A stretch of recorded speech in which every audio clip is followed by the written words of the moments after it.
Good afternoon, Minister for Trade and Industry, Chan Chun Sing, distinguished guests, ladies and gentlemen. A warm welcome to this afternoon's launch of the book, Government in Business, Leading or Lagging, by former Singapore Minister Lim Hwee Hua. Today, we are honored to have Minister Chan gracing this special occasion. Thank you all for making your way down to this location at this lovely SIM site with safe distancing measures in place. And we also welcome our guests, over 170 of them from over 20 countries, joining virtually via Zoom this morning or afternoon, wherever you are. My name is Theodora from Tembusu Partners, and I'll be your MC today. This event is co-organized by World Scientific Publishing, Lee Kuan Yew School of Public Policy of NUS, and the Singapore Institute of Management. Ladies and gentlemen, it gives me great pleasure now to invite the author, Mrs. Lim Hwee Hua, to deliver the introduction. Mrs. Lim, please.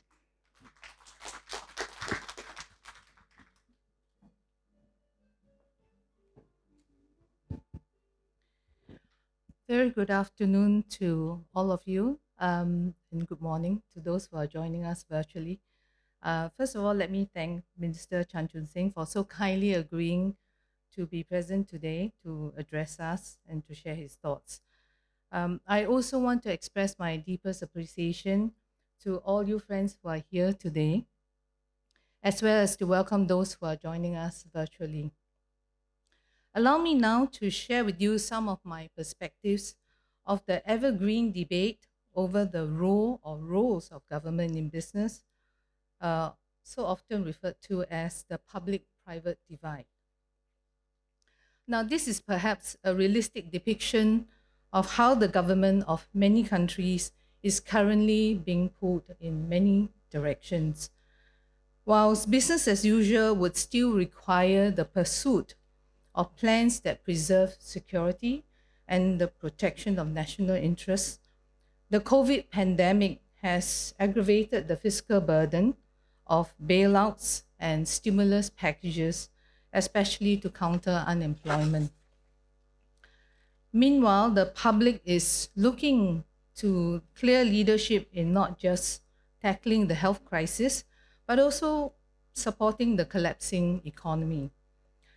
When I first explored the various themes around the role of government in business, never have I thought that I would witness the about turn of long-held assertions all in the space of less than 1 year.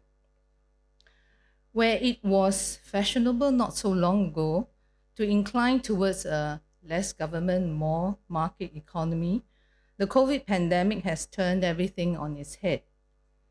All at once, the government had to take control of everything, from the regulation of the procurement of surgical masks to personal protective equipment, to oversight of both the public and private healthcare facilities, and now obviously to the availability of vaccines, as well as the execution of the vaccination program. On the economic front, some of the harshest but deemed absolutely necessary steps taken, like lockdowns, pertained to grinding all activity to a halt. This wide-scale economic activity curb, unfortunately, has meant that unemployment would spike to unprecedented levels. Add to that, there's the burden of ballooning bailouts of a wide range of businesses beyond the usual state-owned enterprises. Let me now just return to the pre-COVID days. Pre-COVID, we often hear the rumbling of how the state is always playing catch-up, and this is particularly noticeable in innovation-centric businesses where domains or even markets overlap, for example, in fintech and the sharing economy like ride-sharing or even accommodation sharing. Dissatisfaction with the government has often been expressed over a few fronts. Firstly, over the apparent inability to regulate new services properly, to a lack of innovation bent, and to an overreaction tendency, essentially locking the stable doors after the horses have bolted. So in short, the government is often depicted as a lagging regulator, inept and incompetent, if not a little breathless. I would argue that this criticism may not be justified. It is in the nature of entrepreneurship and capitalism to constantly exploit new opportunities, looking for lacuna in regulatory frameworks. The quest to beat the system and the returns achieved by successful ventures would be attractive enough to enable the private sector to continually attract and reward the necessary talent. There is therefore an unlevel playing field. It may be challenging for any government to be able to attract and retain its fair share of talent ordinarily in order to preempt trends and to prescribe the necessary rules, be it for regulation of a strategic sector or for competition reasons. Letting innovation blossom has proven to be a good thing, especially for consumers.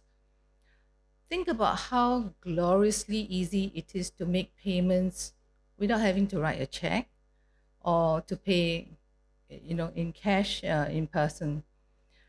Fintech will therefore continue to delight customers and consumers while posing some real challenges to regulators. Where innovation encroaches into a regulated domain and poses real or potential systemic risks, the state has no choice but is forced to respond. Social ills can also result from excessive or the wrong use of fintech innovations, real or anticipated. For example, the unbridled extension of personal credit bypassing the prudential standards of the banking system has to be reined in at some point. Technology generally has been a plus, but left on its own and in the wrong hands, it can pose a threat. So, take for example drones, great for hobbies like photography, but a real menace to planes at the airport. Hence, are there occasions when intervention may be justified? Of course, some may argue, but timing, as we all know, is everything. Unfortunately, it's not a luxury that the government has, as everyone with a 2020 hindsight wants the government to have acted yesterday. Conversely, would proactive regulation stifle innovation? I believe so. But it really doesn't have to be a zero sum game. Striking the right balance between the amount of public and private participation is often a work in progress. There are many national aspirations that would require the government to partner the private sector so as to realize national growth ambitions. This is all the more so post the current pandemic, given the now empty public coffers and the burgeoning debt levels in many countries. Yet, we know that many public private partnerships or PPPs have come to grief. What steps can governments take to minimize such risks?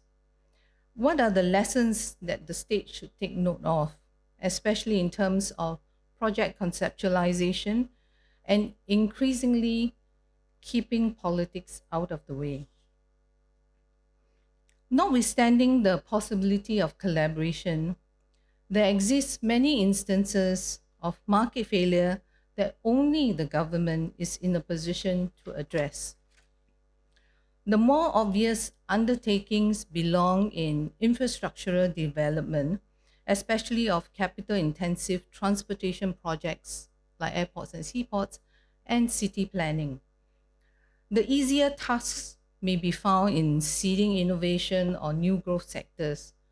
The longer term and often ignored priorities revolve around the unpopular economic restructuring or climate change responsibilities. There's a fine line between the government being the driver owing to market failure and ending up as the bailer of last resort.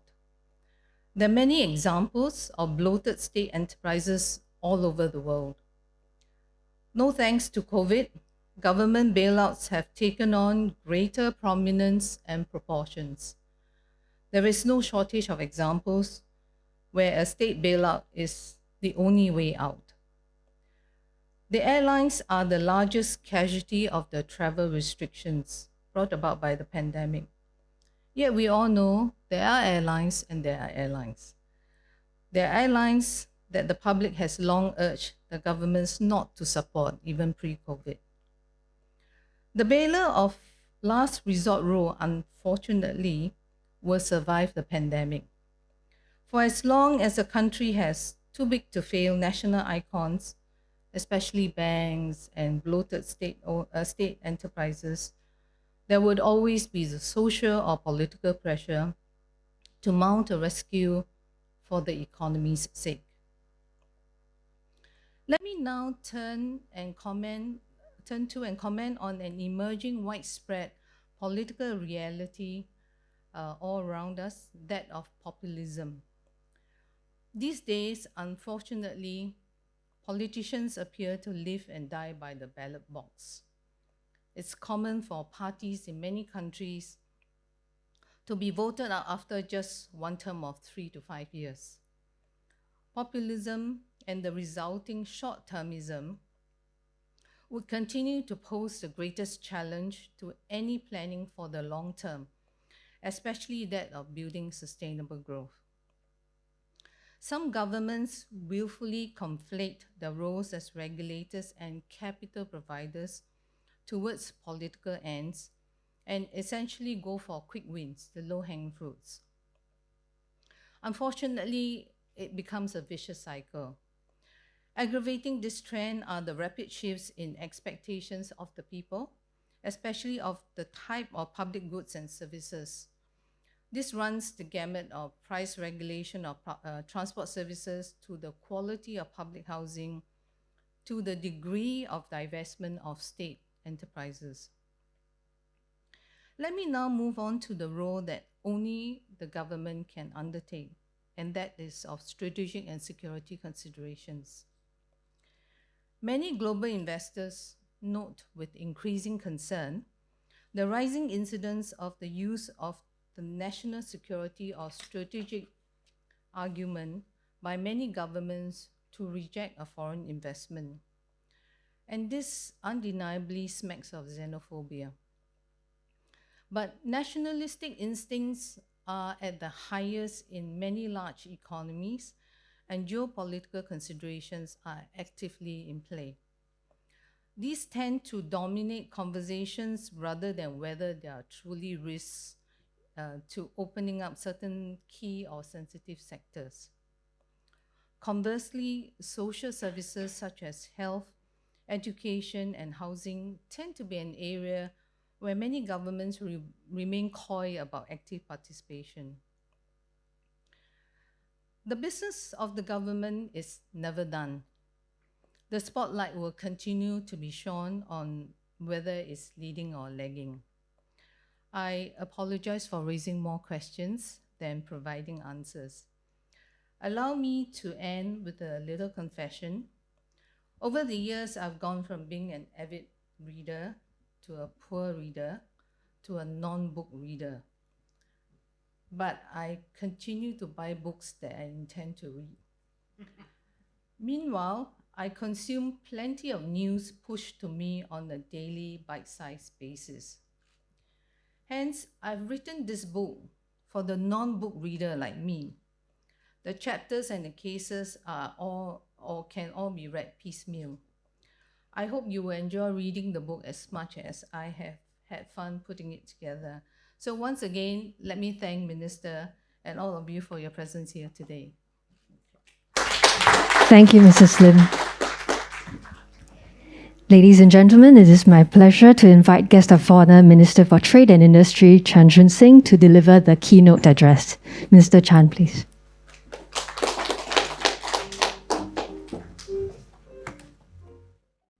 Mr. Wong, Mr. George Shou, ladies and gentlemen, very good afternoon to all of you. Thank you to Hwee Hua. Thank you to Hwee Hua for inviting me for the launch of your book, which I have the privilege to read uh, last month when you gave it to me. You gave it an advance copy to me. This book is a timely reminder of the extraordinary times that we live in. As Hwee Hua pointed out, the pandemic has brought to the fore the role of governments around the world, from ensuring the health and safety of our people to securing vaccines and essential supplies, to supporting businesses and workers to tide over the crisis. Each of these decisions directly impact millions of lives and livelihoods. Globally, we have witnessed how they have sparked off collective reflection over the duty and remit of government. However, the heart of this debate is not new. Throughout history, we have seen a plethora of theories over the role of government. Some examples.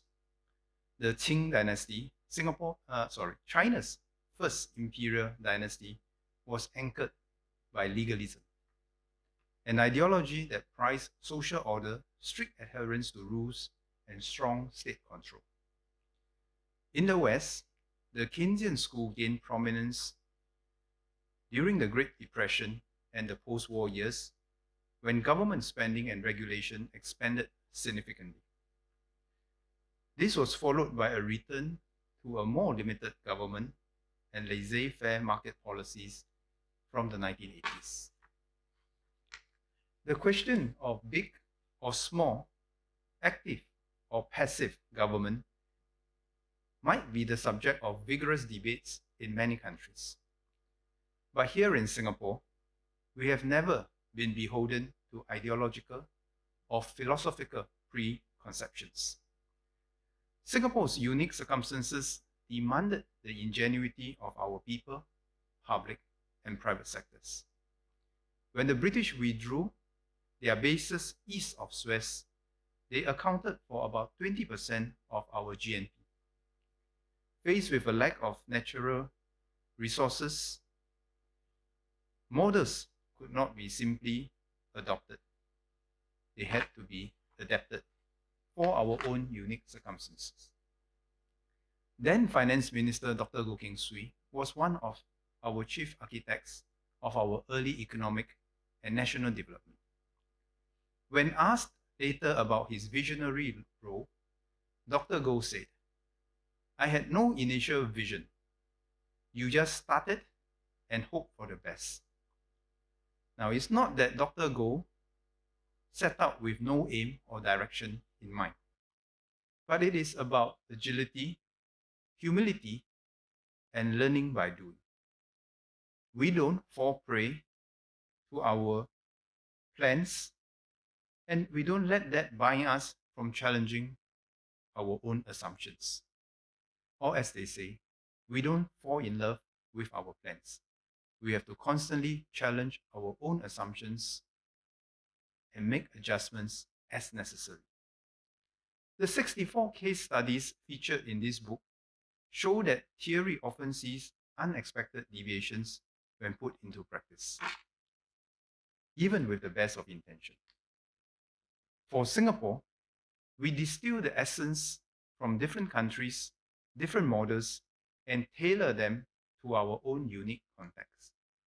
Just like how we have done so for a multiracial, multicultural, multilingual society. And I would think that our model of governance as one that evolves with time and in context. And that's important. One that evolves with time and in context. This is something that we have never taken for granted and is always a work in progress. So instead of being caught up in theoretical debates, we need to understand what works best for us, apply it boldly, creatively, and judiciously. As a nation, we have weathered numerous crises precisely because we have never been dogmatic about our approach. Some of us might be tempted to see COVID-19 as a temporary disruption. But the truth is that profound global shifts were already underway prior to COVID. And if anything, COVID has accelerated many of these trends. I'd like to highlight three key trends to get us thinking about the role of governments in business. First, growing geopolitical uncertainty is reshaping the global trade and production patterns. Major powers are facing increasing domestic pressures, and it is unsurprising that many of them have become more circumspect about exercising global leadership. And that is one of the contributing factors to the malaise in various international organizations. Even before COVID-19, we were witnessing a shift in many supply chains from just in time to just in case, in response to the growing fragmentation of the global system. Now, with COVID, we can expect further reorganization through reshoring, onshoring, and diversification to hedge against the vagaries of geopolitics. In fact, COVID has made people much more conscious on the need for resilient and trusted supply chains. And many corporations around the world are re-examining the layout of their global production patterns and global supply chains. Likewise, many governments around the world are re-examining their partnerships, their supply chains with their partners around the world. Faced with a more unpredictable global order, the question is, how can the governments step up to be an active, integrative force on the global stage and to preserve a rule-based system, to uphold and to update a rules-based system, while at the same time building a competitive and resilient economy at home to mitigate against the populist pressures that might distract and not allow governments to take on their international leadership responsibilities. And we all know that politics start at home. A weak and divided domestic populace will never allow a country to exercise its responsibility in the regional or global circuits. Second, rapid advancements in technology and digitization is changing and will continue to change the way we live and work. During the pandemic, we saw the deployment of digital technologies such as teleconferencing, payment systems, delivery platforms, and e-commerce on an unprecedented scale at unprecedented speed. Many of the digital giants told us they achieved in 3 months what it would have taken them 3 years previously. Many of our own enterprises share with us that the crisis has necessitated them to accelerate the pace of change, again, achieving what they need to do in years in just a couple of months. We, too, had to adapt quickly.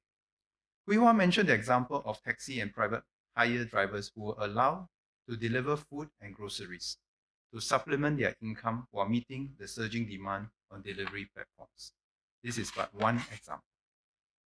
Both in peacetime and especially in times of crisis, the challenge is how do we enable businesses to transcend local markets to create new products and services to not just serve the local market, but to serve the global market, especially so for Singapore. How do we equip our workers with the skills to capture these new opportunities? I've always encouraged our businesses to strengthen their capabilities to compete on the basis of quality and standards rather than on quantity or cost, to improve our speed to market and also our speed to evolve. So in today's world, competition is not just about being able to produce a better quality product cheaper and of a certain standard. Competition is increasingly about our ability to evolve products, services, and production systems at speed in response to the changes in the market demand, which is accelerating. So this applies to government as well, for government to keep pace with the demands of the market and businesses. If we do not move fast enough to foster the right environment to allow businesses to mobilize capital, aggregate talent, and protect intellectual property, we will be bypassed. Whichever government, whoever can do this better, meaning able to aggregate talent, mobilize capital, and protect intellectual property better, will be able to attract a new generation of businesses that are less dependent on the previous factors of production like cost of labor, cost of land. And I think that is where our competitive advantage will be going forward. And this ability to evolve at speed will also make us much more difficult to displace in the global value chain. So we are not competing on the basis of price or cost. We are competing on the basis of our ability to evolve at speed to provide the right conditions to enable businesses to thrive. Now, the third set of forces that we have to contend with is the widening disparity in incomes, both across and within economies. The gains of globalization have not been equitably distributed to all. In fact, a recent UN report showed that more than 2/3 of the world's population live in countries with a growing wealth gap. If left unchecked, this will increase the resistance to globalization, trade openness, trade connectivity, and regional integration. All of these, which are critical factors to our success in the past decades. There are no silver bullets, and we are always having to deal with trade-offs in public policy. In the face of this delicate balance, governments must strive for the courage to press on with sound, long-term policies. Sound, coherent, consistent long-term policies. Help our businesses and workers embrace the new realities and ensure that the fruits of growth is enjoyed by all. So how do we continue to succeed with our own unique set of governance principles? I'll just offer 3 hypotheses today. First, the government's role as a regulator should not and cannot be seen as purely defensive play, meaning rules cannot be just about preventing bad things from happening. Rules have to be also, more importantly, about enabling good things to happen. As Hwee Hua mentioned, regulation often lags behind innovation, especially when it straddles multiple domains or when traditionally distinct sectors merge. Our goal is not to play catch-up reactively. We want to be a proactive enabler of innovation, opportunity, and growth. Our Pro-Enterprise Panel, or PEP, plays a vital role in ensuring that we keep abreast of the concerns of our business leaders, entrepreneurs, and innovators. Since its founding in 2000, the PEP has taken in over 2,000 suggestions. More than half of these have contributed to concrete regulatory changes. I've spoken about our transition to PEP 2.0, which is about being progressive, enabling, and pioneering. Through PEP 2.0, we want to optimize regulations at the system level to give businesses the bandwidth to experiment and scale up. Let me share one example from the Singapore Civil Defence Force, or SCDF. Recently, SCDF noticed that it was receiving about 6,000 applications a year for temporary change of use licenses. These were usually from businesses who wish to use a particular venue for events. SCDF decided to automatically approve such applications with the appropriate safeguards. Once implemented, this will reduce both the waiting time for businesses and the man hours we take to process such applications. Together with the PEP, the SCDF has taken a bold and risk-calibrated approach to reduce costs for both itself and businesses. Now, this might not seem like a major move, but it is precisely incremental improvements like this that cumulatively allow our industries and to continue to grow their operations and continually allow us to refresh our regulations. Regulatory agility is therefore key. In Singapore, regulatory agility is not an oxymoron. In many countries, it may be seen as such. The question is, how can we ensure that our regulations are consistent, predictable, and serve the public interest while allowing business ideas to germinate? Our regulatory sandboxes in fintech, healthcare, energy, and more all play critical roles. The PEP's new idea scheme also enables businesses and agencies to accelerate and standardize the facilitation of new ideas, especially for those which might not fall neatly under the current regulatory frameworks. Through levers such as regulations, we will continue to ensure that our businesses stand ready to capture emerging opportunities in new sectors so as to entrench ourselves in the critical parts of the global value chain. However, I must emphasize, this is never a job done. It is always a work in progress because as technology continues to emerge and evolve, traditional sectors will continue to shift, collide, and even merge. Take, for example, the financial industry. Many years ago, I remember jokingly asking DBS and Singtel if they will ever merge. But perhaps at that point in time, it was an idea too far ahead of its time. But today, when we look back at the fintech sector, many of the opportunities are indeed created by the intersection of previous classification of sectors. And that will require regulators to broaden their perspective to beyond regulating their sector, to ask ourselves, how can we enable businesses to seize opportunities at the intersection of previous sectors or previous technologies? Now, that is an ongoing challenge. Now, the second hypothesis that I'll share today is this. If the market is unable to deliver a fair and just outcome to allow our businesses and people to fulfill their potential, then a responsible government must step in to balance the social and economic objectives.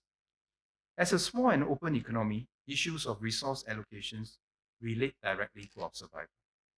From our public housing program to the implementation of the ethnic integration program or policy, or EIP, which Hwee Hua mentioned, to mandating national service soon after independence. None of this would have happened if left to the market alone. These may also not always be popular decisions, but with the faith and industry of our people, they were given a chance to succeed. And more importantly, we apply models in context for our own circumstances and needs. More recently, our efforts in securing our trade security and supply chain resilience show the vital role of the government, especially in domains which businesses cannot navigate on its own, particularly in a crisis. At the height of the crisis, we sprang into action to keep our supply chains open and our trade flows moving. We also work with our businesses and partners across all sectors, mobilizing the entire nation's efforts in order to keep our supply chains going and robust. We work with our businesses, guiding them in implementing their business continuity plans, from manpower to logistics to supply chains, going into the circuit breaker period and coming out from the circuit breaker period. It was a whole of nation efforts. While border closures and trade restrictions created uncertainty around the world, we resisted the temptation to nationalize any essential goods and sought instead to diversify our sources of supply. We kept our promise to the world to keep the supply chains going and to never impose export restrictions for our own benefits, but to the detriment of the global supply chains. That earned us and reinforced our reputation as a trusted partner for people to put their investment in Singapore as part of their global diversification process. So in a world where populist voices often speak louder than sound policy, it is even more crucial that we build a foundation of trust and remain committed to the well-being of our people and businesses. Now, finally, to achieve all this, we'll continue to strengthen the public, private, and people collaboration.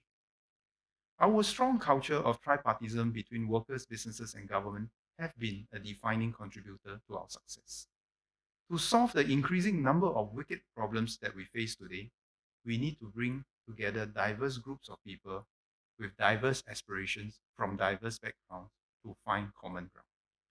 So today's world is not just about the issues or the outcomes that matter, but also about the solutioning process.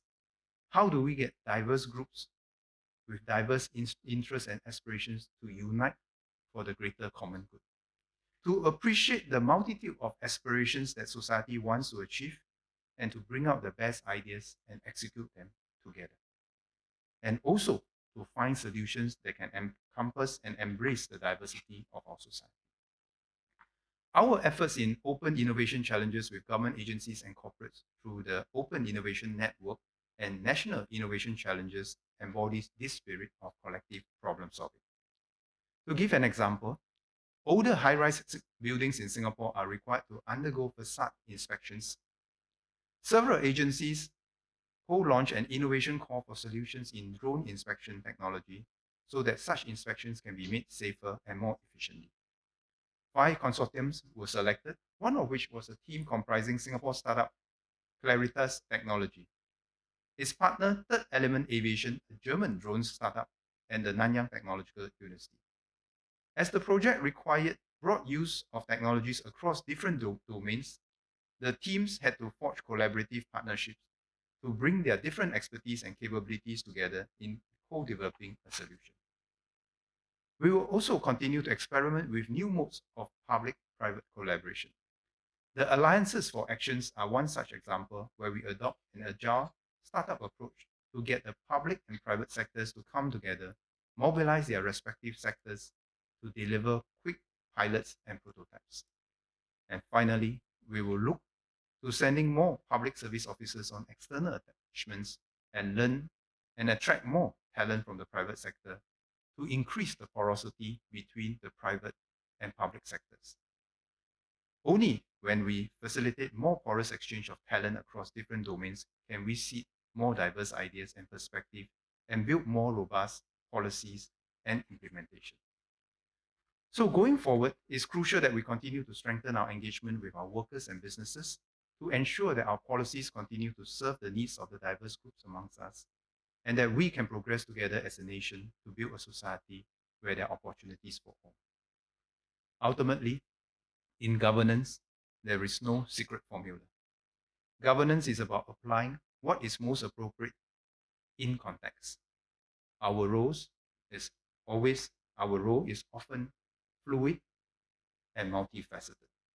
We are never trying just to optimize a solution set for one particular objective. In fact, I always say, in economics, we were taught to achieve your objectives, it's always good to have more instruments than objectives. In government, this is not always the case. Sometimes you will have more objectives than policy instruments. And for the mathematical geeks amongst us, you will know that if you have more objectives than policy instruments, then gliding to a particular solution set is not often easy or possible. And that is where leadership comes in. Leadership to explain to our people where those trade-offs might be and how we can carry the ground and move forward together as a nation. So governance is never philosophical, but always practical. And we are always undergirded by immutable principle, which is our commitment to transparency, consistency, and accountability. So the solutions are not fixed. The principles under which we derive the solutions are more permanent, and those have to do with transparency, consistency, and accountability. Our success thus far could not have been possible without the cohesion and understanding achieved through a high level of trust between government and people. And that is perhaps the secret source of our success. because in every country, developing solution set in the face of wicked problems is one order of magnitude of difficulty. Having developed that solution set, optimizing against the constraints that we have, the more difficult challenge in many countries have to do with convincing people and businesses that this is for the greater good of us.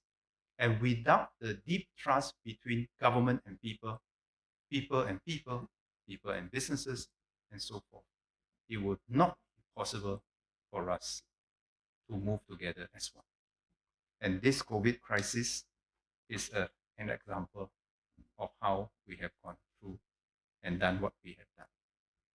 In a recent interview with a foreign media friend, when he asked me to share with him how we have been able to achieve what we have done for COVID, I explained to him what we have to do at the personal level, at the social level, the community level, how we do our trace together, how we do our contact tracing, how we do our testing and our vaccination programs and so forth. And ultimately, he concluded, perhaps suspiciously, that I did not reveal anything to him that was new. All that we have done are things that are open and public knowledge. But he acknowledged, perhaps the success for Singapore was that we were able to do the simple things consistently, cohesively, and with discipline. So the secret wasn't in what we do. The secret was how we have done so. And this is where Hwee Hua's book come in such a apt time. Going forward, there will still be many more difficult problems for us to solve. We can debate on what is the most appropriate way for us to go forward as a country. We can look at other people's models, try to adapt them, adjust them for our own circumstances, and apply them in context. But ultimately, the ability to get things done will rest not just on who have the superior solutions, but who is able to execute that solution well as a people. And this is where, if we continue to maintain our cohesion, have the intellectual rigor to keep challenging ourselves, then I'm confident that we will continue to do well. And as Hwee Hua pointed out, there will not be a divide between people, private sector, or the public sector. We are all in this together to define a future uniquely for ourselves, in context, for our own circumstances. And this is what makes Singapore special, and this is what makes us different from many others, because we compete as a whole of nation, people, public sector, and private together, never seeing each other as competitors, but always seeing each other as partners in the global competition. Thank you very much. And thank you, Hwee Hua. Thank you, Minister, for sharing your insights. Minister, may I invite you to remain on stage, please? At this moment, I would like to invite the author, Mrs. Lim Hwee Hua, Dr. K.K. Phua, Chairman and Editor-in-Chief, World Scientific, Ms. Yulin Goh, Chair of the SIM Governing Council, and unfortunately, Professor Danny Kwa, Dean of Lee Kuan Yew School of Public Policy, cannot make it today to join Minister on stage for the book launch, please. The lifting of the cloth and the unveiling of the cover will signify the official launch of the book, Government in Business, Leading or Lagging. At the count of 3, may I invite Minister Chan and Mrs. Lim to unveil the cover. 3, 2, 1. Round of applause.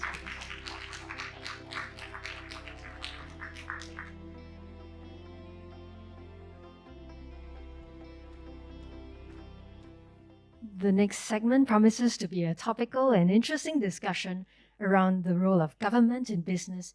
Is it and should it be leading or lagging? May I now invite our distinguished panelists to join Mrs. Lim on stage. They are Professor Kishore Mahbubani, Distinguished Fellow, Asia Research Institute, Mr. Lian Chongluen, General Manager, Gojek Singapore, and Mr. Viswa Sadasivan, Founder CEO, Strategic Moves, who will be the moderator. Over to you, Viswa.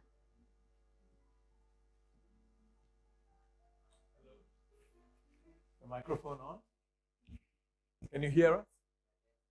Okay. How long do we have? An hour? 45 minutes? About 45 minutes? Yeah, because we're running a bit behind time. Okay. Minister, thank you for the speech. Very thoughtful and thought-provoking.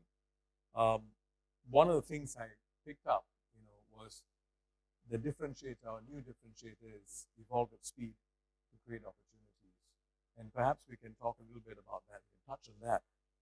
But I'd like to start by quoting Hwee Hua, Lim Hwee Hua, right?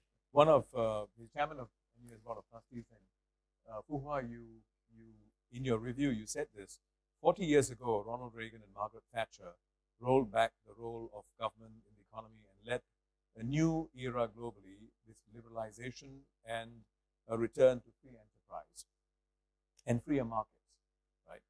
Now, following the global financial crisis and now the COVID pandemic, the policy direction for many, if not most governments, has been reversing at this time.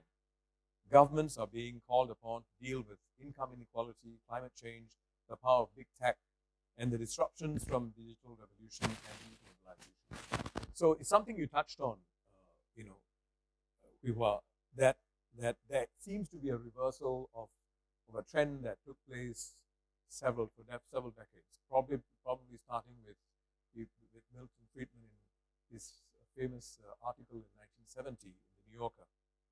But it's clearly a delicate dance, right, between government and the private sector. So I was thinking we could start with this question, a quick comment on, a very quick, short comment from each one of the panelists on what you see as the role of government in business. I would begin by saying that there's great asymmetry between what the public wants and what the government can actually execute properly. So there's always a tendency to overshoot because public policies, when they change or when changes are planned, you need time to work it in and to make sure that they're holistically applied and so on. But the public changes its mind quite quickly, sometimes a lot faster than the change can be accommodated through public policy changes. So that's something, so you tend to see this overshoot and misalignment. And that's, to me, the reality of what it is. And it's something that both on the part of government, the need to be more dynamic, to be more sure-footed is always there. The pressure is always there. But likewise, the public also needs to know that you don't just change policies overnight.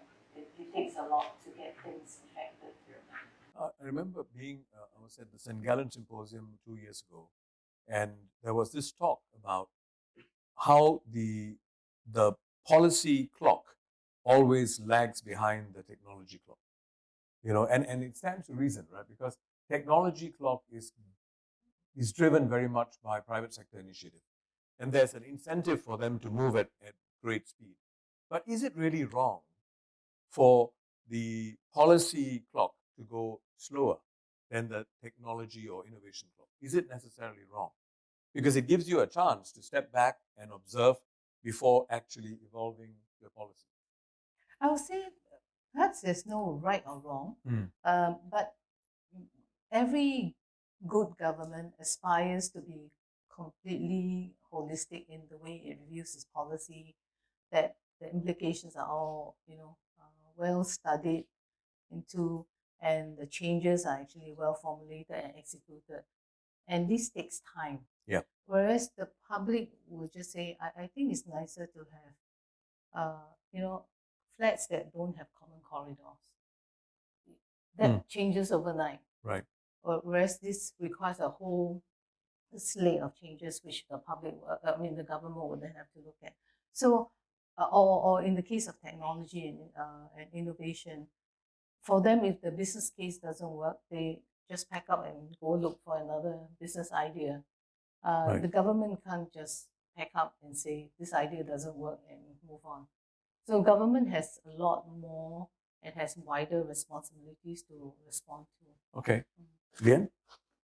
Maybe I think there are two things I'd like to talk about. First is originally governments were the players. If you look back in history, and companies were actually by charter. So if you look at what people traditionally thought of as industries that the government must do, infrastructure, healthcare, education, that was always the government's role. Yeah. But now obviously that it's not that the government's space has decreased, it is that the nature of overlap has increased. We have a lot more health tech players, ed tech, and obviously a lot more private sector people moving into infrastructure development. So the government's role as a player, I think, is really a backstop. I think that's a point that has been made by Min Chan. And people expect that, but the rest of the space is a lot more taken up by the private sector. So maybe that's on the point of being a player. In terms of being a regulator, if any new industry first is trying to determine which is the technology that will win, right? Is it going to be Blu-ray DVD? Is it going to be carbon sequestration, or is it going to be carbon trading for clean cities? If that's not decided, it's very hard to regulate. Then once you know what is the winning technology, then you need to figure out a business model. Around this space, I think, is where governments really need to have a sense of the regulation. Then after that is which companies will win. So what's the winning technology? What's the winning business model? And what is the winning company? Do you think governments should pick champions? Well, first, let me begin by congratulating Hwee Hua on this very, very timely book. Now that's a consummate diplomat. Yeah. Watch my follow-up sentence. Okay. Because as Hwee Hua said, that's the issue of our time. And I think if you look at our world today, you can see very, very starkly that there are two different models emerging on what should be in a sense, the power relationship within government and business. So at what extreme you have the United States model, and there's no question whatsoever that in the United States, the private sector is far more powerful than the public sector. Yeah. There has even been regulatory capture, and some of the big corporations can do what they want to do, and it's very hard to stop them. And that's a result of what, as Hwee Hua said, Reagan and Thatcher said, government is not the solution, government is a problem, push government aside, everything will move. Yeah.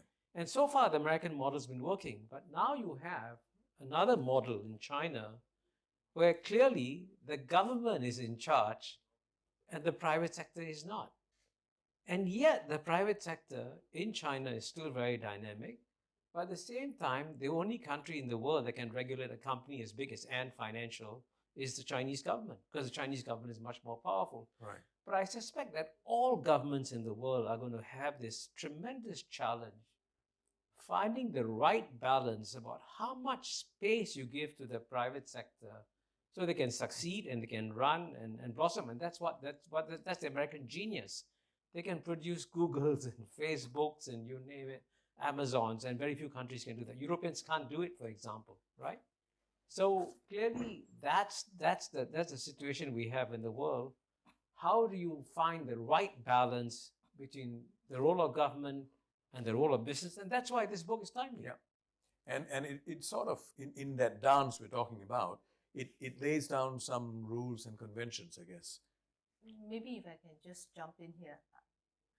I think it's very tempting for one government to prescribe what works in his or her country to another economy that has completely different attributes. And I would just add that temptation should be resisted, because there are some economies where the state-owned enterprises dominate. Yeah. And you can't prescribe the same kind of free market enterprise to the workings of the economy as, say, you would the US, because the considerations are completely different. And it may well be very ill suited, I mean, or fitted to the, you know, the other economy itself. Yeah. Right. Now, a few days ago, DPM and Finance Minister Heng Swee Keat delivered the budget speech, and he announced an $870 million assistance package for the aviation sector. Right. Now, some people are asking why, and they are saying SIA, why should we bail them out? And these questions are coming up. But I note an interesting quote in your book, Hwee Hua. You said, the idea that governments should protect large icons from failure should be relied on as a last resort. Rescues must be limited to only players who are otherwise performing creditably. You know, in other words, if you're not performing well, you should not bail them out. Now, I'll put this question to Mr. Gojek, you know, as GM of Gojek. What's your sense? Okay, maybe you can. No, go ahead. Yeah. One of you. No, but anyway, I would say it's an absolute mistake to think that you can rely completely on the private sector to decide whether companies should die or survive. And in the case of Singapore Airlines, to put it very bluntly, Singapore is the most open, globalized economy in the world by far. Okay, no other member state of the United Nations, I can tell you this, has total trade that is 3.5 times the size of its GNP. We are by far the most open, globalized economy. And for this open, globalized economy, the aviation sector is so critical, and certainly having your own airline is so critical. And if you wanted any proof of it, look at the Straits Times today. Who's delivering your COVID-19 vaccines? And you think that if in a crisis, and if you didn't have your own airline, you think any other country is going to tell its airline give priority to Singapore over our national needs? So there are some services that are absolutely critical for the economy. One of them is the aviation sector, and one of them is Singapore Airlines. And I can take a bet with anybody in this room that once COVID-19 is over, the aviation sector is going to bounce back dramatically. There are people like me who are dying to go around the world to complete their bucket list, to see what the hell, I didn't do these things. I thought I could do it anytime. Now I can. Yeah. Now I'm not so sure. I'm going to rush and fly. There'll be billions of people flying, and so Singapore Airlines is going to bounce back. So it's a question of the government, therefore, taking the long view, which is a wise view, and I think DPM Heng Swee Keat made absolutely the right decision on Singapore Airlines. Right. Yes, yeah. It's really a question around what we term as strategic, right? Why do you need to be bailed out? And the challenge is, companies have tried to be leaner and leaner. So simple example, give 2 or 3 that immediately come to mind. Texas was caught in if you read the papers, Texas had a freeze. Yeah. Why did it freeze? Texas froze because of a combination of reasons where the power plants were privatized. Yeah. The power plants were not connected to the rest of the grid because they didn't want to be subjected to federal laws. And this very thin operating margin, not winterized, not imposing standards, is great in times of high growth where you can then make a lot more profits. But when you go through a negative cycle, or you get this once in a long time sort of freak occurrence, then that is when you want insurance, right? And that is this fundamental tension of how much buffer do I have? How much do I want to retain strategic control? How much do I want to have my own assets? And any company will say, the difference between outsourcing versus focusing on my core, or I run a full stack. And the problem is that in a much increasingly volatile world, we're seeing whether you talk about supply chains, there is much more value to there's a lot more value to insurance. There's a lot more value to having your own assets. There's a lot more value to having buffer. And I think everyone is pricing in that if you are extremely asset light, then you lose a lot more levers of response. Right. Just a quick footnote to that. The Texas example is a perfect example of regulatory capture, because all these very innovative new arrangements said, okay, we don't want the government, we don't want regulation, we'll take care of everything. And of course, it works well in good times, but when you have a once-in-a-lifetime storm like this, everything falls apart. But maybe 2 things more to say to that, though. Yeah. If the storm comes once every 20 years, I think the last time was like 30 or 40 years ago, is this a price that you're willing to pay? that a company, a state is willing to pay. If it's one every 50 years, 60 years, I mean, all life is precious, but if you take disruption once every 50 years, that's where all the actual statistics comes in. If it's going to be climate change every year, every third year, okay, we'll do it. If it's every 10, 20 years, that's a question mark. So that's maybe point one. Second point is that we impose standards. The problem is that standards don't change or take a long time to change, and it's very easy to over-prescribe standards. So, classic example, people joke about military spec, right? You know, where your screw is the same screw, but suddenly you now sell it for $9,000 per screw as opposed to 90 cents per screw because it's now mil spec. There's some apocryphal US story. But the point is, it's very easy to overspec if you then apply standards to everything. So it can be too costly. So that's the flip side.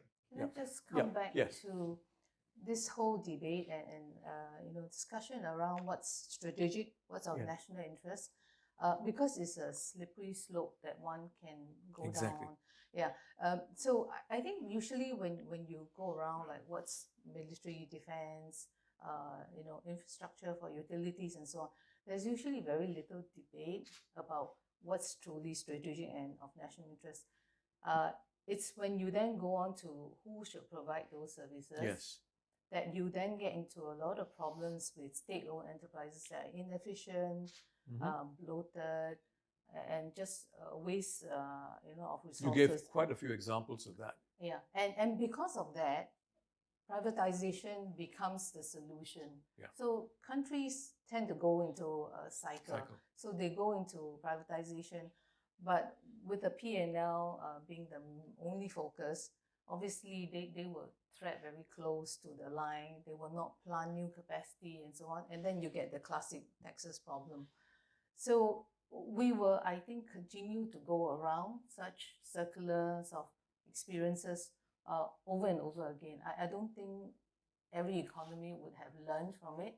They will continue to go through it. And then, we've gone through our own public transportation services argument, right? Should it be government run? Should it be privately, should it even be listed? And so on.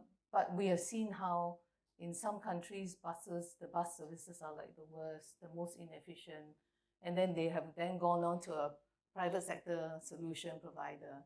So unfortunately, I'm not optimistic that we will ever get around such a sort of circular experiences. It requires a certain discipline, right? At the end of the day, it does. And your case study, bailout of last resort, in that chapter, your case study of Qantas, for example, that's very instructive because it's not just about intervening, the government intervening, but how you intervene.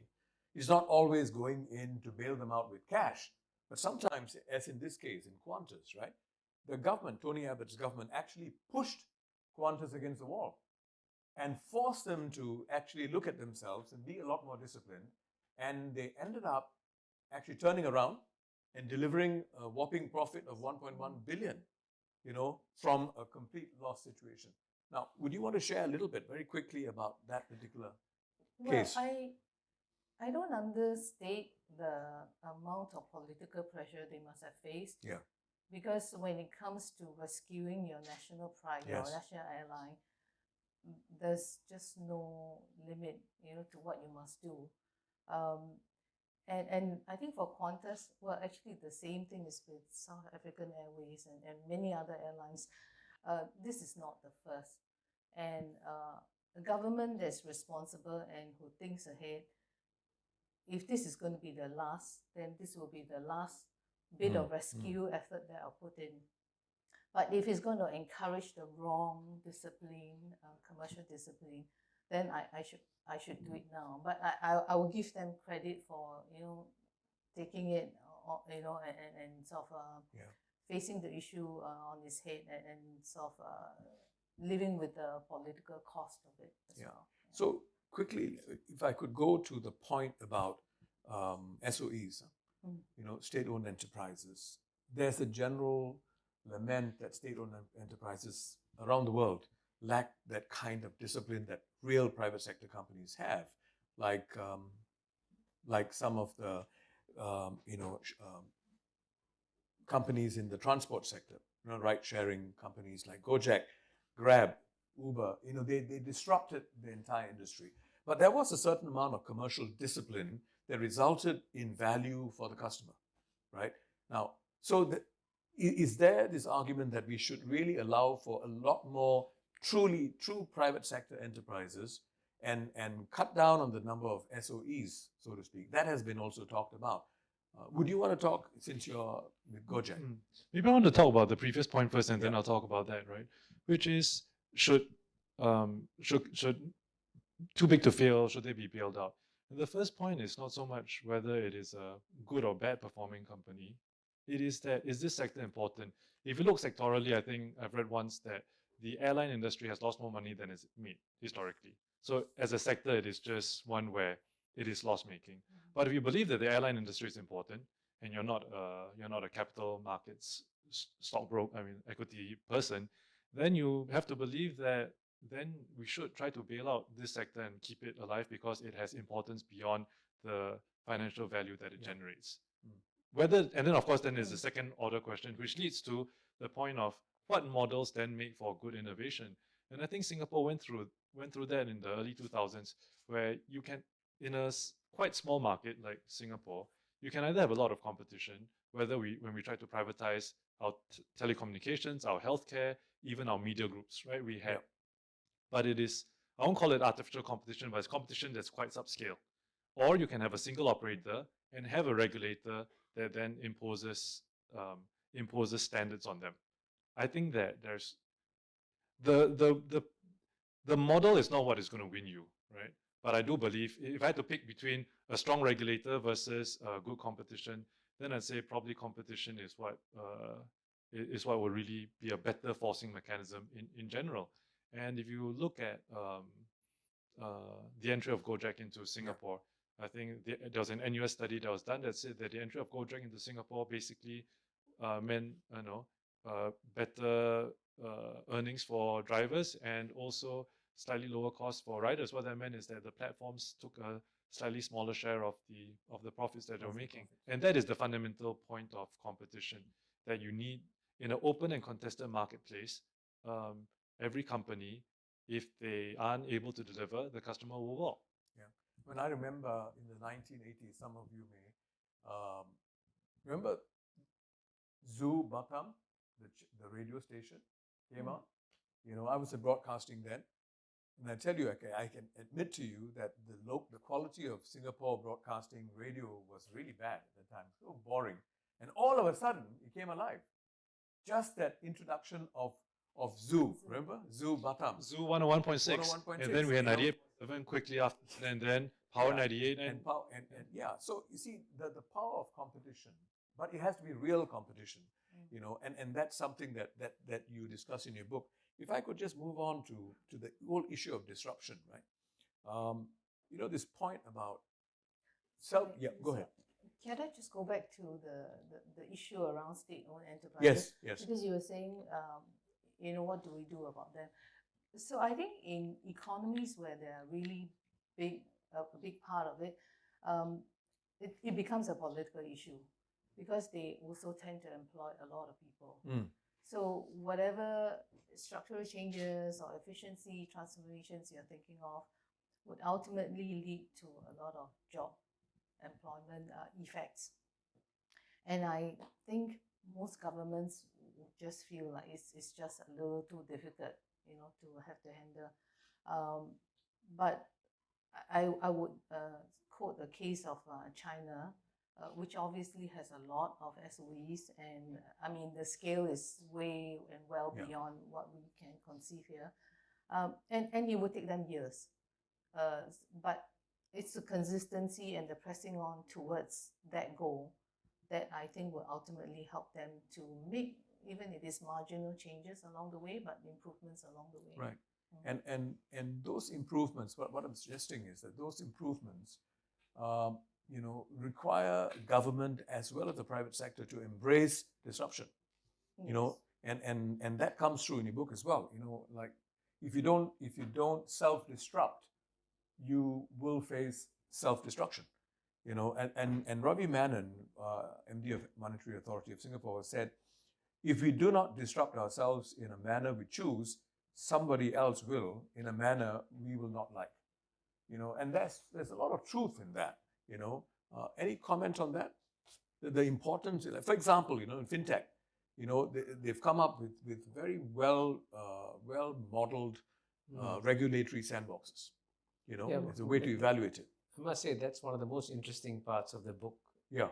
If you read what Hwee Hua says about how Singapore regulators try to keep up, right? I mean, we had all this Nets card and EasyLink card you discuss in your book, and how those legacies actually prevented us from going ahead, like in mobile payments. And to me, the shocking thing when I was living in Shanghai for 2 months researching my book, they're so far ahead of mobile payments. And the shocking thing is how seamlessly everything works. Okay, and I remember for me the shocking part is when I was buying my research assistant a farewell lunch in a restaurant, and I said to him, "What do we do?" He says, "Well, there's a QR code. You scan, press the menu, and we pick 2 Mongolian hot pot dishes. Very complicated. We press the button." And I said, "Let me see how long it takes to get 2 Mongolian hot pot dishes after I press the button." And they came in 2 minutes. And I was stunned. We didn't talk to anybody.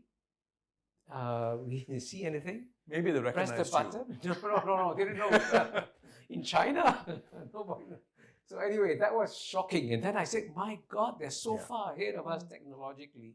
Absolutely. And so I agree with Ravi Menon that we got to do some self-disruption. And I think that's why Singapore is actually very brave in allowing Gojek and Grab in. And I think that was a good decision. It's a very good decision, because the only time I remember before they came along, when there was a thunderstorm, forget getting a taxi. No way. No, but you see, there must be that courage, the willingness to really embrace that disruption and really deal with the naysayers, because the fear is natural. Fear of losing jobs and so on is natural, but I think the political will to be able to step into the arena. But I think the key here is also that, for example, this whole thing about regulatory sandboxes, it is a way to mitigate the risk by doing it in small scale, in a sandbox, literally, to evaluate the outcomes. But that's in an ideal stage, an ideal situation. Often you don't really have. So in, say, the payment space that Kishore was talking about, it's actually sometimes the conundrum or the challenge is quite well illustrated there. You have the legacy system. What do? Do you junk it after you've paid so much for it, and so on? And there are a lot of other stakeholders and so on. So this is something where then the government ultimately has to make the call. And I just want to hark back to the days when they opened up the telecommunication space. And what did they do? They actually compensated Singtel by taking away that privilege and so on. And I think if you have a government that's prepared to do that, because there's the larger good that is available, I would say that should be the way to go. But it's sometimes very hard to arrive at that decision. So Singtel, this was like back in, I think, late 90s and early 2000s. I remember because I quizzed the government on why it paid $388 million to Singtel, the compensation. But it's something that I will salute them for, because it's in exchange for a much wider development, within the sector itself. You've been in Temasek. What's your very quick take on what's been your observation about the creation from the time Temasek was created in '74, and the whole issue of governance of the SOEs. There's a certain discipline. Very quick comment on how do we manage to keep that? So I think for a long time, Temasek has actually sort of acted as a rather passive financial investor, even though it's the major, if not the whole, wholly owned sort of shareholder of many companies. But it was in the early 2000s when we needed to grow our own enterprise, and the GLCs in those days, as they were called, were really the larger part or were a significant part of the economy. That we had to make sure that they were great engines of growth from Singapore. So the internationalization of the GLCs was important, but that requires a whole set of changes. And mind you, our GLCs at that time were already pretty performing pretty well. So they were by no means bloated state enterprises that you see elsewhere. But it was just to take them to the next step. So you needed to make sure that boards were, directors were on board this whole mission. You have to make sure that the senior management, they had the right senior management in place to actually understand what was required. Right. And Temasek then began to flex its muscle according to its percentage, share in the respective country, and to influence it in a way that was helpful and constructive. So the early 2000s really saw that whole explosion of internationalization to a far greater extent of the TLCs or GLCs in those days. And I think they have not looked back, and they have gone on. I mean, sometimes it's challenging because you just have to shift or what they call pivot, into a different sector. So when oil and gas becomes challenging, then you just have to look at something else quite different. But that whole governance thing has been intact as far as I can see. Right. And I believe that that's really probably as good as it gets. Sorry, Lian, you were going to say something. Trying to recall. There's so much to unpack there. Maybe it'll come back. It could be a senior moment, for you as well. He's the youngest man on this panel. Yeah. Senior moment can happen to anyone who is not that senior as well. No, he's always been precocious. Okay, so but anyway, so now actually, okay, yes. now actually to recall, right? Which is, if you think of the question on the trade-off between regulation versus regulatory innovation versus sort of maintaining the status quo and the pain there. I think the example of Singtel was actually a really good one. Yeah. That will be the defining characteristic of successful innovation. Indonesia in 1997, when oil prices, and I mean we just had our own fuel hike a few days ago, which is something that I'm obviously observing with great interest professionally. And but look at how Singapore does it, right? Similarly, they said we are we'll previously mitigate with road tax rebates. So the governments are bound to service everybody. Governments cannot choose who their customers are. Companies do. So if you still have people that need the traditional wet ink on paper infrastructure called checks, I mean that's completely antithetical to moving forward. But that is still a segment that needs to be serviced.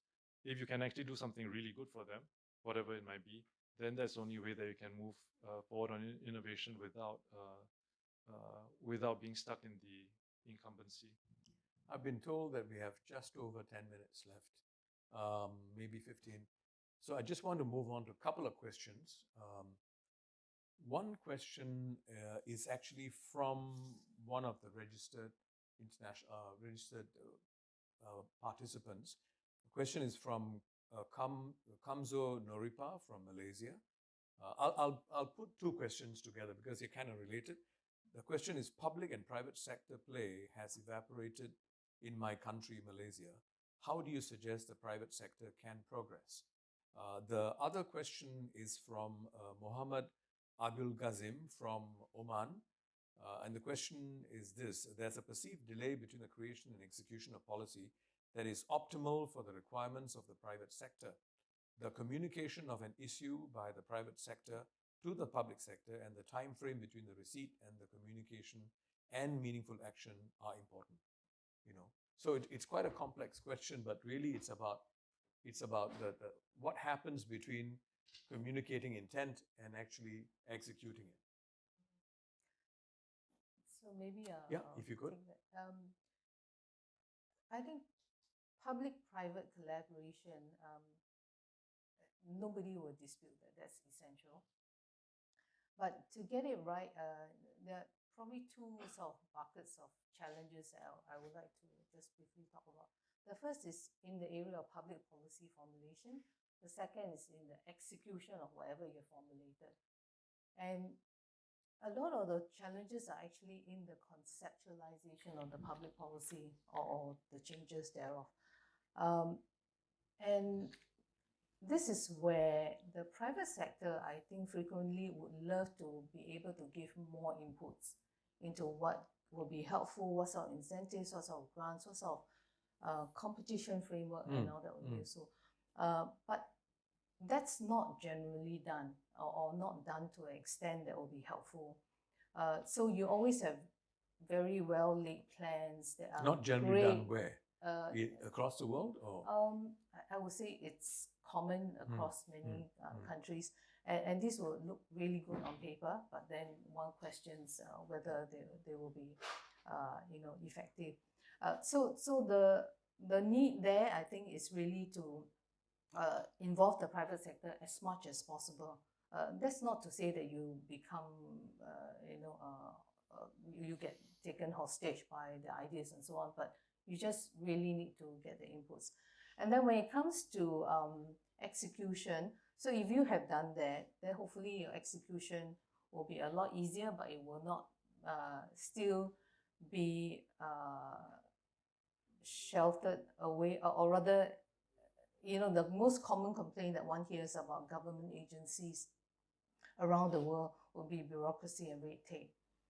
And it could be as simple as you have conceived a very good plan to promote, say, SMEs, but then when it comes to actual implementation, it's like almost impossible to apply for the grant or to apply for help and so on, because civil servants just can't get around the public sort of bureaucracy and red tape and so on. So there should be a very conscious effort by governments to actually address that as well. Right. What are some of the hindrances, the barriers to actually executing plans? Yeah. And that they should pick it up through deep conversations early enough with That's the right. private sector, with the players themselves. Yes, that's right. Okay, very quickly, another question. Sorry, can I Yes. just add on? Yeah. And the governments that are successful at doing this are really the ones who are truly pro-business. So in other words, you go in with the approach that you really want to be as helpful as possible. That's not to say that you change your rules all the time, Sure. but you just want to be as helpful as possible. And that would be something I would encourage the respective governments to maybe think about. Yeah. Maybe just to add in on that point, right? I think the second part of the question from the person from Oman was really around the speed and connecting that speed. And speed is of essence when the consequences and stakes are high. Yeah. But very often in many of these situations, when we're talking about innovation, what generally happens is that there's a small group of people that are affected negatively, and there's usually a large group of people that are positively affected to a smaller to a greater extent. For example, people that want to use cash, but now you're forced to use digital payments. Small group affected, very unhappy, very loud and very vocal, and everyone else who's benefiting may not be. It's a silent, sort of silent majority. So if it is absolutely critical, if it's life and death, I think, accident rates on PMDs, I think that was one of the main drivers of that. Then you move quickly. For the rest of it, it is fine to actually take a look at and let other people also be, other cities, other regimes experiment and see how that plays out. Yeah. Yes, Kishore. I was going to say that this is an obvious point, but I think it has to be made, is that when you try to find the balance between the public and private sector, there's one important thing to watch out for, is corruption. And you've got to ensure that it's a very obvious, but unfortunately not emphasized enough. I mean, if you look, for example, at 1MDB, SOE. Yeah. And what happened? What went wrong? So clearly, you need to set very clear boundary markers, and not just set the markers, but implement them very hard. Because if you don't, then you have the problems Yeah. like what you have in And Wuhan especially and when Delhi. the intersections become and, larger. and that is fortunately for Singapore, and I think Hwee Hua's book brings it Yeah. out. So that's one of our big strengths, Mm. that the fact that we have almost zero corruption in Singapore, and therefore you can have a healthy relationship within the public sector and the private sector, where you can debate the merits of the policy without having to worry whether or not the policy Yeah. has been affected by some money going under the table. So that's why it's important to table it and say, if you want to have a healthy relationship within the public sector and private sector, first kill corruption. Absolutely. And that also builds public trust. Need to jump in on this point, right? I think, Kishore, previously, before this conversation, we were talking about the opioid crisis in the US and how the Sackler family and, aided in part by the management consultants that they used. And so the governments will want to regulate, and you can do things that are legal. And I think the management consultancy settled with 49 states without admitting guilt. How But much they did they pay? 600 million, I think, is a not a small not a small sum. But the point is that private companies also need to regulate themselves well. We're lucky in Singapore. Take ride hailing again. Operators are regulated. Cars are inspected every year, and drivers have licenses. In other regimes, other countries where you don't have these three levels, the companies themselves actually need to provide some version of this, some version of insurance. So all the things that are underwritten due to the hard work, of the regulators, will need to be replicated by companies if they are a large player. Right. Right. So Right. hard work must be done somewhere, whether the private sector or the or the public sector. In our Agreed. case, the public sector does a lot of it. Right. Now, I've been told that there's only 5 minutes left. I'm going to ask for another 5 minutes, right? Now, there's this question from Dr. Fong Cheng Hong from Singapore. Why can't the government focus on inequality and wealth distribution and happiness of its people and let the private sector do the business? I mean, it's a very obvious question, but I think the answer can be a lot deeper. Right? I'll give one quick point, which relates to what I was saying earlier, that the government needs to take care of every citizen. The government doesn't get to choose who its customers are. Companies do. So if the government was purely around redistribution of wealth, companies will still pick and choose who they service. And that's why there's a minimum baseline and a very high baseline that we have here of Yeah. provision of public services. Right. Yeah. And Yes. you wouldn't have the private sector if you didn't have a government. Because I mean, if you want a good example of a country where you have complete freedom in the private sector and no government, I invite you to go to Somalia. Try to do business in Somalia, and you realize maybe you need government. So maybe just a final point that really there's this real thing called market failure. Yes. Who is going to build the roads, the highways, the airport, the seaport, the schools, the The safety. hospitals? If the government doesn't Yeah. do it. Yeah. And I think a case in point is Ministry of Education deciding in 2012 to go into preschool education, right? And I think the Singapore government, the Ministry of Education, resisted that for a long time, and I think for too long, but they went in, and initially there was lukewarm response, and today, I mean, in 2019, I think 4,000 kids registered, and now they're going to increase the number, right? They're going to increase the number of schools provided directly by Ministry of Education. This is where government has actually made the decision going into business, into the private sector for the right reasons, right? And you're going to double the number of schools by Ministry of Education to, in fact, triple to 60 schools, I think, in 2025. And the budget has been increased from 1 billion to 2 billion just for this sector alone. Now, would you say that this is the right thing to do? Or the other way the government could have done is franchise it, give it to selected private sector players. But here, the government chose to go in directly and operate the schools. So I would just say that,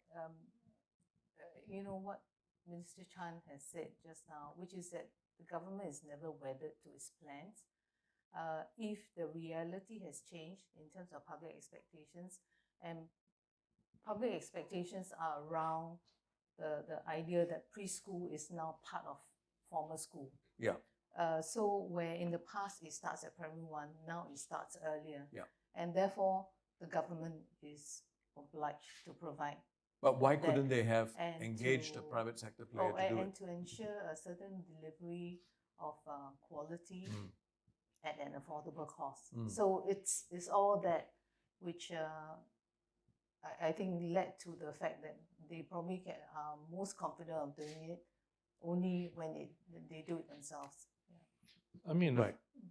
a quick answer to that would be early education is a public good or even a merit good, as the economists call it. I think everyone knows friends who have children in international schools. International school 1 year costs more than going to university. Yeah. Right? And so that really prices it out of the range of, 90% and 95% of the people out there. But is it a good education? Sure. But is it fully accessible education? It Absolutely. is not. So it's public good. So I'd like each one of you, to run out of time. There are many other questions we can ask, but I think this is all the time we have. So quick comments from each one of you, starting with you, Lian. Let Kishore go first. Okay. Well, I would say that honestly, and I mean this quite sincerely, that we in Singapore are very blessed. We have a very unusual situation in Singapore where there's a very healthy balance within the public sector and the private sector, where the private sector doesn't try to control or influence the government. And the government also tries very hard not to rule it with a heavy hand. Yeah. And of course, our government makes mistakes. Every government makes mistakes. But by and large, when other countries look around the world and look for a kind of the best working model of public-private sector partnership, I think they will come to Singapore. And that's why I think, Hwee Hua, your book is so important, because you sort of describe what Singapore does through various stories. And I think that this is something that is of great interest to the rest of the world. Yeah. I like one of the opening lines or subheadings in the book was, I think, give them a break, or give the government a break. And I mean, it really echoes what Kishore was saying. By its nature, governments will be lagging in terms of regulation, right? It doesn't make sense to regulate something that isn't even in existence. Some things you can see coming. We know AI ethics, for example, is coming. What are the ways, shapes, and forms? You could have some sort of thoughts about it, but it's, I think, it's like worrying about the famous quote is like worrying about overpopulation on Mars, right? We're not even there yet. So by its nature, governments will be lagging, and getting that balance and attention right. Do you want to overwinterize your Texas plants? That is the fine balance, which will be really difficult to get right. On balance, I think the amount of support regulation standards that we afford and we enjoy as a common platform to allow companies then to operate. So I mean, I know that we don't really have to worry so much about driving tests, driving proficiency. I mean, it's all well done, right? That then is a common base for which companies can then innovate. That's net a good way forward for us. Great. I think we're very much a product of what we do not have. In other words, no natural resources and so on. So we wind up being a nation that is completely paranoid, that's completely sensitive to what would affect our survival. And that's why you have this nice collaboration. I mean, it's almost like unspoken trust across government. It's need to be dynamic, to be ready, to be fast moving, and you have to be pro business as well. And then you have the business sector that knows that it has to be nimble footed, it has to operate without waiting for any handouts or anything. And the people generally also to be able to support, whether as people in terms of the public as expectations of public services, or as employees of the companies that build up Singapore economy. So I think in a way we have been at this for a long time.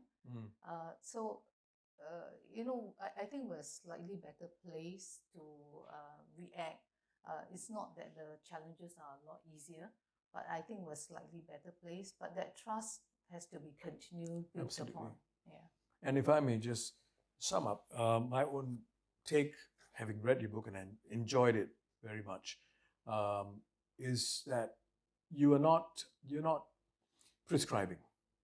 The tone is not prescriptive. You are sharing from real life examples and case studies, which is very credible. Minister Chan Chun Sing mentioned earlier, about making it a lot more porous, having talent cross from private sector to the public sector. I think that therein may lie the solution to a lot of these things, because it's not about government lagging. It's about government being involved without being obtrusive, being involved. And one good way of being involved is having a revolving door between government and private sector. Why not? We've done it before in other areas, but I think having a revolving door not only increases the transfer of knowledge and experience in a real-time basis. Number two, it also builds trust in the process. And I think that's the kind of direction we should take. And the minister talks about regulatory flexibility. And I think the real strength that Singapore government has is captured in the three words the minister mentioned, which is about transparency, consistency, and accountability. On that note, I'd like you to join me in thanking the panel. Thank you, Mr. And, Lim. and a big congratulations to the author of a terrific book.